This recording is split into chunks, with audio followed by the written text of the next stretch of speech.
Maganda ang mga gawa sa ganchilyo, 'di ba? Pero ang tanong, mahirap ba talaga itong gawin? Paano nga ba ito ginagawa? So sa video na ito, sasagutin natin ang lahat ng mga tanong na yan. Kaya kung interesado ka sa crochet o gusto mong matutong magganchilyo, tuloy ka lang. Bago tayo magsimula, ipapakita ko muna sa inyo ang magagamitin natin. Yarn na size 8 ply at saka crochet hook na 5.0 mm. Tandaan ang tamang posisyon ng kamay. Hintuturo para i-control ang yarn.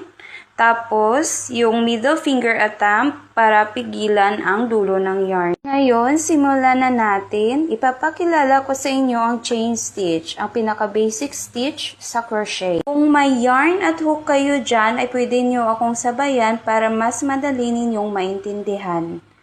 Unang gagawin ay gumawa tayo ng slip knot. Siguraduhin natin na nakaharap sa atin ang hook. Pagkatapos ay yarn over at hilahin natin ang yarn. Uulitin lang natin ang prosesong ito hanggang sa makabuo tayo ng chain stitch.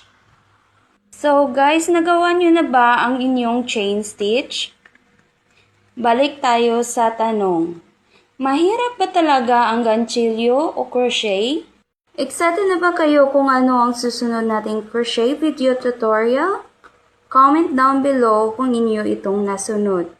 Please like and follow sa mga hindi pa naka-follow at share naman para sa marami pa ang matututo nito. Salamat! See you on next crochet video tutorial. Bye!